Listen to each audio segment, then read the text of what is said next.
Hi there. My name is Dr. John Carrozzella, and I am the physician and, in fact, founder of the Florida Center for Hormones and Wellness.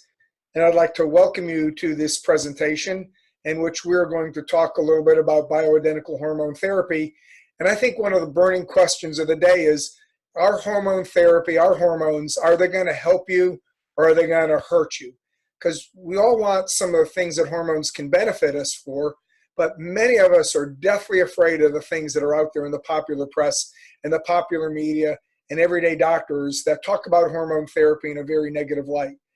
I hope after a few minutes with me today I can assure you that hormone therapy is not only safe and effective, but it can be a very life-changing remedy to so many things that are bothering us, particularly being able to enjoy our life in a healthy, happy, and very vital way as we age. You know, I've been around a little while. I graduated from college in 1978. I was fortunate enough to have my family send me to Yale University. And after that, I went to medical school where I did very well and ultimately went on to become an orthopedic surgeon and graded very well in all of my courses. I was in the top 5% of my medical school, top 5% of my orthopedic training. And I went on to practice orthopedic surgery for 25 years. Somewhere around 2010, 2011, I began to get interested in some alternative types of medicine, largely from some changes that were going on in my family and the way that menopause affected my wife very profoundly. It caused me to take a very serious look at my career and my profession. And I found that moving into the functional and integrative line of medicine and focusing on age management and graceful, healthy aging just became a very exciting field for me and is something that I wanted to focus my life on. I ultimately went on to the University of South Florida, where I got a master's degree in nutritional and metabolic medicine. And along the way, I picked up some very interesting certificates in sexual medicine, certificates in advanced functional endocrinology, and I have really come to love and approach my field with quite a passion. So let's talk about hormones a little bit. What are hormones? Hormonal decline in women, specifically after the cessation of their menstrual cycle, is caused menopause. And many of you women out there that have started into menopause can understand very clearly how profoundly this may affect your life. It can be a very devastating time for many people. And in fact, it just really alters the way that we live our life. And unfortunately, it leaves many women headed toward this feeling of getting old. Men also undergo hormonal decline, especially after the age 50, but really subtle changes begin in their late 30s, throughout the 40s. This is called andropause, or sometimes just low T. But both conditions are associated with unpleasant symptoms. But many people, and unfortunately too many doctors, think that this is just getting old and that there's nothing that can be done about it.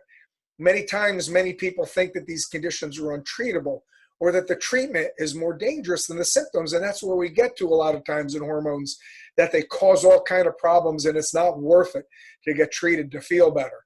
The reality is that hormonal decline is far more than just feeling bad. And if it were just feeling bad and we learned to live it, it would be one thing.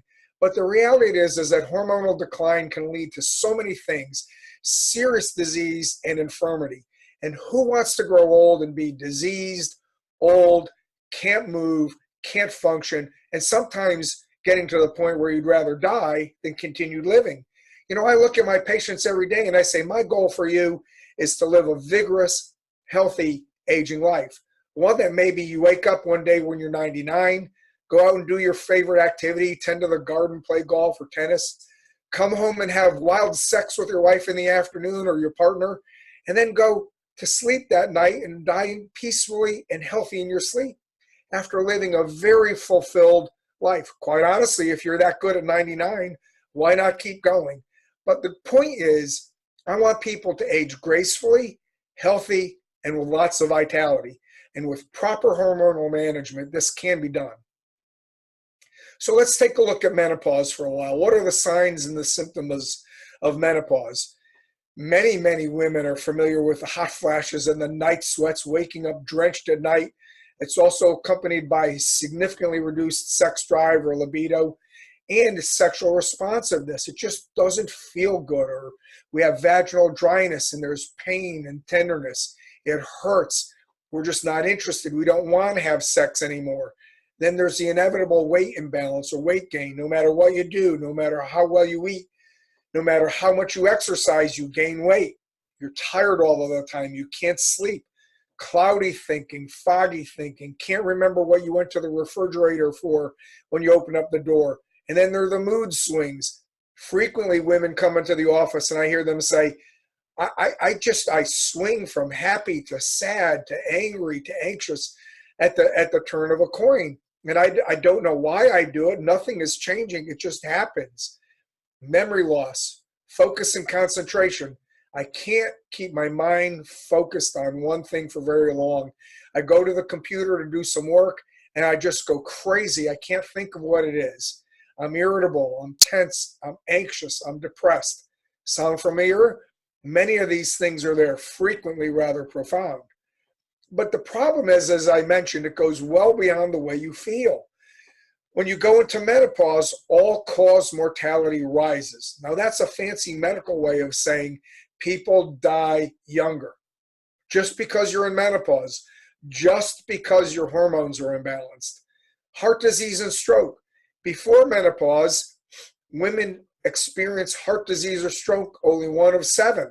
However, afterwards, when this age and stage of life firmly takes hold, that rises up to 1 in 3 women will suffer significant heart disease or stroke. That's dramatic.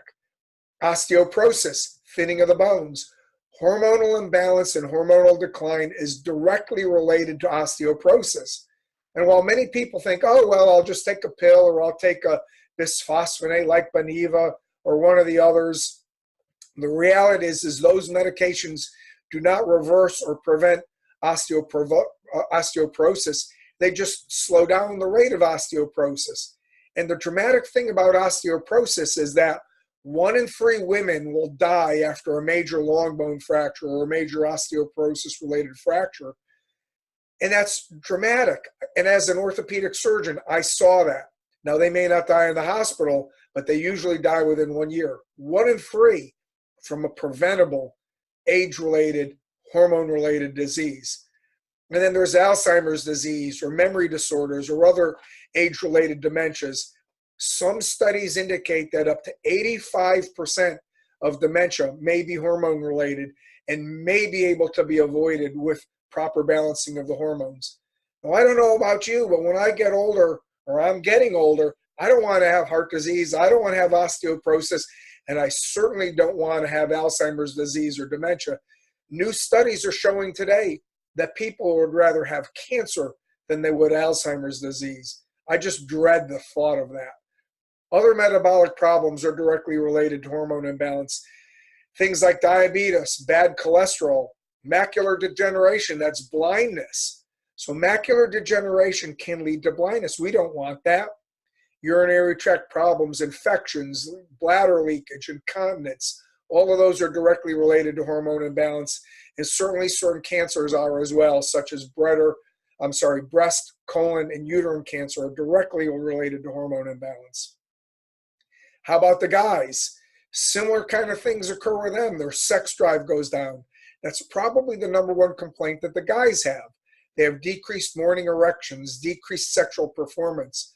When they go to the gym, they work out, they just cannot see to find the combination that gets them that right shape, tone, and that look that they used to have when they were younger. And it can be very, very frustrating and, in fact, depressing. Men, when their hormones decline, when their testosterone goes down, they just feel old, like they've passed their peak. They also suffer from declining focus and concentration and mental ability. Depression is common. And the others that you see on the side, fatigue. I just saw a man this afternoon. The main thing he was complaining of, he says, Doc, I just get tired in the afternoon. I walk by the couch and I hear it calling my name.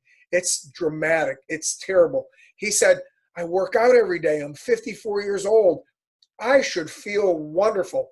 Man, he looked great. He just felt terrible.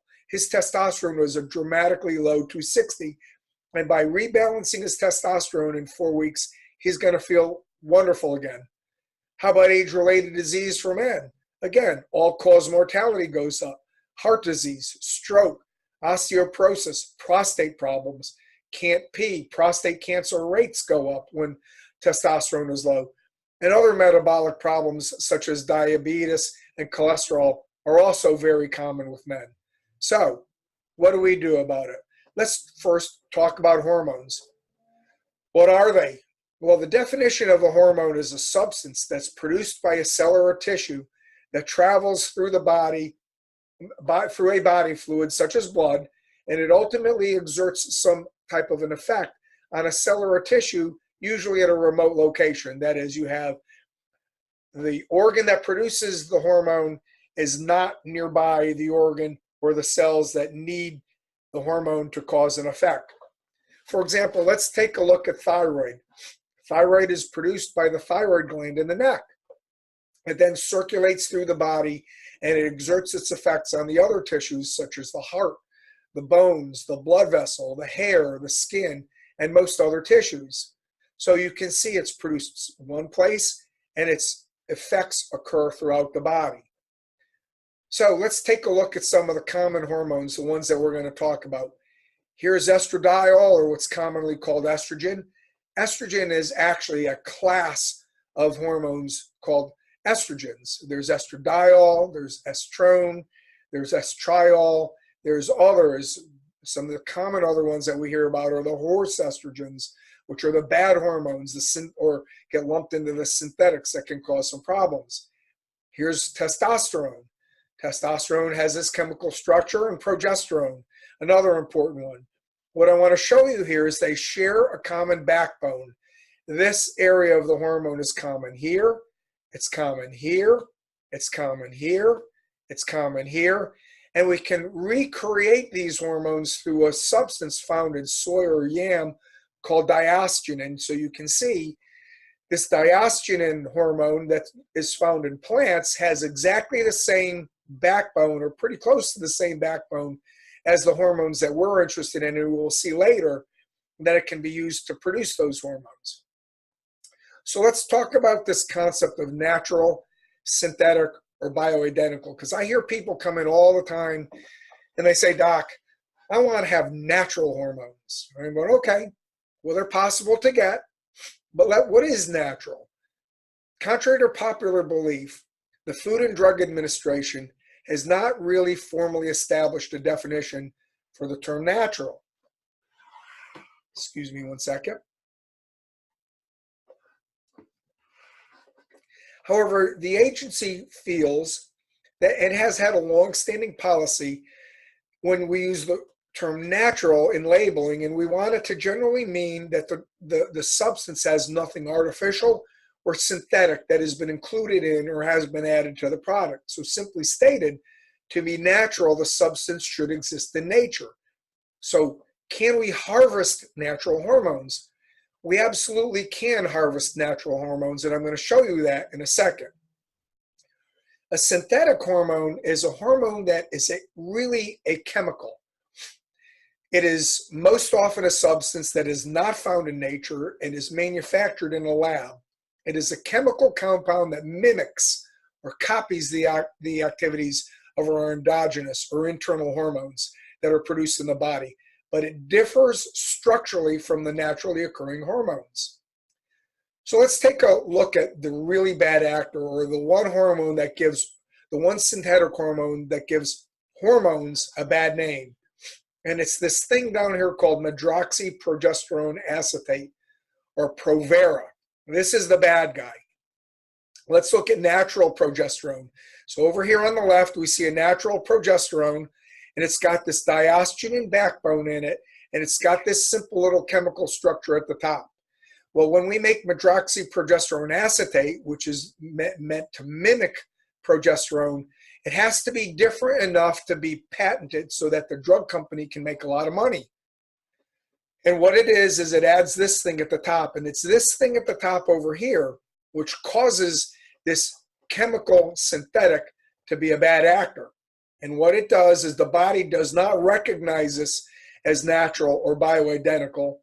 That is, it's not biologically identical to what's found in the body. And this can cause the bad reactions in the body that can cause the problems.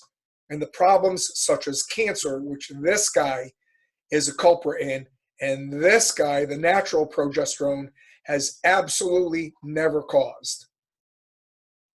So we'll think about the drugs, the synthetic toxic chemicals that are made in the lab, these Frankenstein chemicals that can cause bad things. Then we have natural. So we can harvest natural. We just have to harvest them in the body. You can see we have to draw the blood. We have to separate the hormones from the blood, and we can get a natural, normal progesterone. Or we can get what's called a bioidentical or a biologically identical hormone. That is, we can get them either from soy or yams. We can pull that diosgenin chemical out. And then, yes, we do have to go into the lab, but at the end of the day, this progesterone and this progesterone are exactly chemically the same. So when the body sees this progesterone, it feels like it's this progesterone, and it does exactly the same. So the natural progesterone and the biologically identical or bioidentical progesterone is the same, it does the same, it functions the same, and it has the same outcomes in the body. I just can't call it natural because I actually had to build it. So, hormones, to treat or not to treat, that's the real question. Why do people oftentimes walk into the office asking for hormone replacement? Most of the time, they do it to feel better, to have a better sex life. Interestingly, some people actually do come in and say, I want to be hormonally balanced because I want to age healthier. I got that today. I had a doctor walk into my office who came in looking for biological or biologically identical hormones, bioidentical hormones. And his main focus was, I want to age healthier, and I know being hormonally balanced can do that. He's aware of the literature that shows that people that are hormone balanced age healthier, they age better. Yes, he wants to feel better. He wants to have a better sex life as well. But he understands that in order to age healthier, he has to have better hormonal balance. So let's look at bioidentical hormones. And I know, and I go to 2 or 3, sometimes more, mastermind groups where we specifically look at hormones over the course of a 3-day weekend seminar. And I know the literature more and more every day. I'm getting to the point where I know it as well as almost anybody. And I can tell you with almost a surety that virtually all well-done medical studies done to date show that bioidentical hormones dramatically improve the quality of life. They improve the quality of sex life. They significantly improve interpersonal relationships. I cannot tell you how many times I have had women in their 50s come in and say, Doc, you better fix my sex life or my husband is leaving me tomorrow. He says, you better do it right away. And sure enough, in 6 weeks, they come back.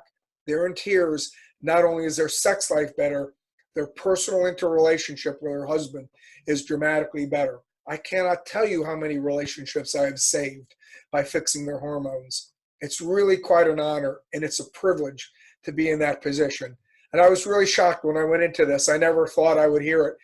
I had lunch with my pastor, who happens to be my best friend, and I was a little bit timid, and I was afraid to tell him that I was changing from orthopedics into hormone replacement. I thought he was going to tell me, oh, you're going to get into sex. It's the worst thing. He says, John, he says, I can't tell you how blessed you are to be able to have that opportunity to reach in people's lives. He says, I cannot tell you how many lives are ruined by physical intimacy problems that you have an opportunity to fix or heal with. He says, he gave me his blessing and I've never looked back. It's wonderful. And I know that, and I see that every day. Hundreds and hundreds of relationships I've been able to intervene in and help. But when we look at the wellness sign, we reduce early death. People live longer when their hormones are better. We reduce the risk of age-related disease, and people live healthier. So it is my opinion, and the opinion of many really smart, very well studied doctors, that people who utilize bioidentical hormone replacement therapy live longer, healthier, and happier lives. Don't you want that too? I'm sure you do. Who doesn't want to live longer, but healthier? A lot of people don't want to live longer because they don't want to be sick. If I could tell you that you could live healthier, wouldn't you want to live longer? If you got enough money, of course you would. And even if you don't, you'll accommodate. People want to live. They want to live happy and they want to live healthy. We can do that with hormones. Now, I just want to caution anybody. I'm not promising you or guaranteeing you a healthy, long life. I'm telling you that I can potentially reduce the risk of diseases of aging, and that on balance, most people who are hormone balanced will live longer and happier. But of course, people will still get heart disease, they'll still get cancer, they still won't eat right, they still won't exercise right. We still have to do some of the basics in order to get the whole banana. So let's talk about bioidentical hormone replacement in men.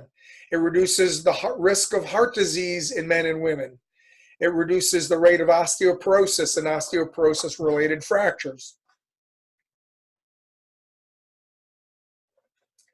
Hormone replacement therapy has been shown to reduce the risk of Alzheimer's disease and other dementia, and it improves the physiological basis of the body, that there is less risk of diabetes, less risk of high cholesterol and other metabolic disorders. That visceral fat that sits around our belly tends to shrink away when hormones are in better control, not only with testosterone and estradiol and progesterone, but with others that I use every day in this office. And hormones have been shown to increase longevity. So why don't we treat with hormones? The simple answer is fear. We have been raised and told that hormones are bad for you. You hear it every day. They cause breast cancer in women. They cause blood clots and strokes. They cause heart attacks in men. They cause prostate cancer. We hear it every day. And that misinformation, or to coin a popular phrase these days, that fake news is pervasive. Hormones are bad for you, and people are so afraid that they don't take them to heart and they don't come in and get treated. It's a shame. The literature is out there that overwhelmingly supports what I'm telling you, that they're safe and effective. Yet the misinformation and the information that's put out there that relates to synthetic hormones like Premarin and Provera has overtaken the bioidenticals. I don't know, I can't tell you how many times I've spoken to doctors. They say, well, if it's bad for the synthetics, in order to be safe, we shouldn't be using it for the bioidenticals or the naturals just to be safe. Well, the reality is that with little or no risk with bioidenticals, and all of the risks of diseases and aging with not being treated, the risk of illness and sickness and early death is with no treatment, not with treatment. It's overwhelming. So, like I've said, well, doc, I've heard hormones cause breast cancer, they cause prostate cancer, they cause heart attacks, they cause strokes, they cause blood clots, thick blood, all kind of bad things. I've heard people told all kind of stuff that's not even related to hormones at all. It's stunning what I hear. So where does all of this come from? I will tell you what, there's two drivers. There's one driver on the men's side and there's one driver on the women's side. And I'm going to hit on those, and I'm going to tell you that there's several others as well that I can debunk as easily. And if you want to talk about them, I'm prepared to talk about all kinds of other studies. But let's talk about the big one, the elephant in the room, so to speak. This one is called the Women's Health Initiative. It was published in the Journal of the American Association in July of 2002, and they looked at over 16,000 postmenopausal women between the age of 50. And even if you look at their own data, there's inconsistency in there. But what they've published is they said that the risk-benefit profile from this study group is not consistent with the requirements for a viable primary intervention. Now, this study was designed to look at the reduction of major adverse cardiac events, because at the time they thought that at the time they knew that estrogen, testosterone, and progesterone imbalance led to an increase in heart disease. And so they said, okay, let's use the horse urine Premarin and the toxic chemical Provera, and let's see if we can reduce heart disease. And what they found was that there was a major and significant increase in the risk of heart disease in the first year of treatment of women over 65. And that indeed there was. The interesting thing was is if you started treating women when they didn't have inherent heart disease in their 50s, it actually prevented heart disease, okay? And actually, the little dirty little secret in here is if you got beyond the first year in women over 65, the risk of heart disease actually declined thereon after, to the point which at 5 years out, that the risk of heart disease in women that started hormones after they were 65 dropped dramatically. It was just getting over that hump in the first year. It ends up being that the reason why that happened is the type of estrogen and progesterone that they used, the Premarin and the Provera, was very toxic to already existing cardiac plaque. And what would happen is when you took these hormones, when you had existing cardiac plaque, it caused a heart attack or a heart problem. But in women that were younger, even as bad as those hormones are, it caused it to be heart protective over time. So even in this study that was so bad, we see that there are areas of hope even using the not bioidentical hormones. And so for the same reason, there was an increase in vascular dementia in the women over age 65 as well. They did claim that there was an increased risk of breast cancer. But I want to talk about that. Really? So let's look at this. Well, the Women's Health Initiative, as well as many other studies, have conclusively shown that synthetic hormones only modestly reduce the symptoms of menopause. They do carry significant risk, and as the article stated, should not be used in women's health. However, it is intellectually dishonest to transfer the data from the study of synthetic hormones to those that are biologically identical or hormones that actually exist in the body. So, what I want to do is focus on some things about studies that have actually looked at the bioidentical hormones in women. Some very well done randomized prospective double-blind controlled studies, which is the gold standard in medicine. They show either no increase, or in fact, many of these studies, such as the CORA or the WEST or the EPAT or the French study, show either a flat rate of breast cancer or an actual decline. In fact, when estradiol, progesterone, and testosterone are used together, many of these studies show a decrease in the rate of breast cancer. And here's a little factoid, or I'll get to that in a second. But I also want to tell you that these studies show significant reductions in the rate of major adverse cardiac events. And that phrase, MACE, is the hallmark of all studies that look at cardiac events. There's reductions when bioidentical hormones are used. There's improvement, actual reversal of osteoporosis. And out there, all of these things that they use, calcium, vitamin D, the bisphosphonates, all they do is slow down the rate of osteoporosis. There's one, an immunoglobulin, the things that they use like Humira and that for a rheumatological disease. There's one that they use for osteoporosis. It costs $1,000 a month. A prescription for estradiol by pills can be as little as $50 copayment on your insurance. Well, that's dramatic. Something as simple as an estradiol pill can actually reverse osteoporosis, can melt plaque in your arteries. Yeah, we do other things. So better still, let's look at this. There's some amazing information coming out of Australia and Dayton, Ohio that show that the use of testosterone in women may actually reduce the rate of breast cancer for 60%. 60%. Now it's December 12th today as I record this webinar. Okay? October was just 6 weeks ago. Breast cancer awareness is October. Where is this information in October during Breast Cancer Awareness Month? If you can have a pill that would reduce breast cancer by 60% and improve the quality of your life and improve your sex life, isn't that something that you'd want to have? I know a gazillion women who would line up and pay a lot of money for that pill. Well, it exists, or at least the prospect of that exists with the use of testosterone. Now, these are preliminary studies, but combine them with the fact that there's no good studies that show bioidentical hormones cause cancer. And now we're starting to see that bioidentical hormones may in fact be cancer protective. Where's the argument not to do hormones? I don't know, but I do understand, and I see experts all over the country that I'm friendly with, that I listen to, that I talk to on a regular basis. And they unequivocally can tell me that bioidentical hormone therapy under the direction of an expert does not cause disease. It may reduce the risk of a number of diseases of aging. It may improve longevity. It definitely improves the quality of life and has potentially many other benefits. Few downsides or risk, mainly minor aggravating side effects. So I don't know, if I were you and I'm a woman, I'd have to give serious consideration to hormone replacement therapy.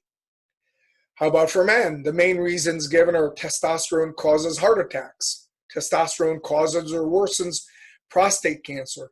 When I was going through medical school and training, they used to say using testosterone in a prostate cancer man was like pouring gasoline on a fire.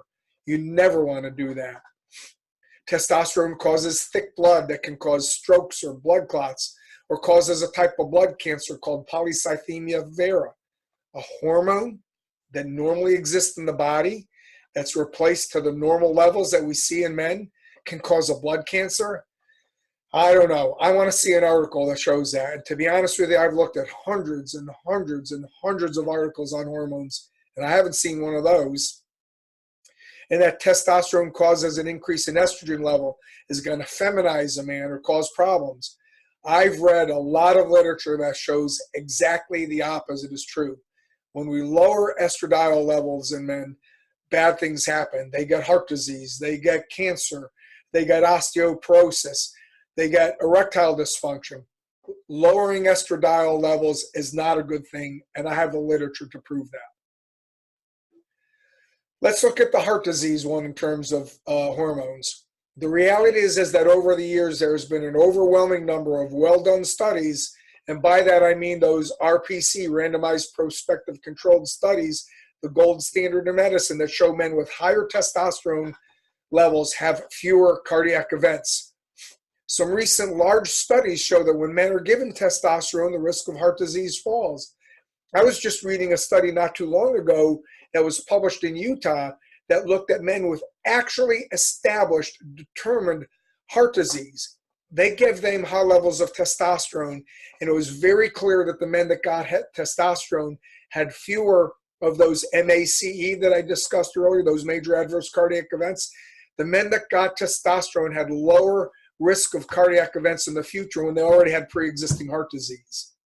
I want to be in that group if I have heart disease, and it's also been shown in other studies to be protective against heart disease going forward. These studies that I show, I've already mentioned that. The interesting thing that I hear brought up a lot is these 4 or 5 studies that have been published in the last 4 or 5 years. We see them on TV. The lawyers are taking advantage of them and trying to use them to prove that testosterone causes heart disease and heart attacks, and using them to get money from the drug manufacturers. The interesting thing about these studies is they're very poor. In fact, one published in the Journal of the American Medical Association has at least 20 international men's health organizations asking for its retraction. The story was so bad. In fact, the authors have written several corrections. The statistical analysis was bad. The collection of the data was bad. It was a bad study, but JAMA won't pull it down. One study was done, and the only inclusion for the study was that the doctor wrote you a prescription. Well, I don't know about you. That doesn't prove that they filled it, that they took it, that changed their levels, that it did anything good.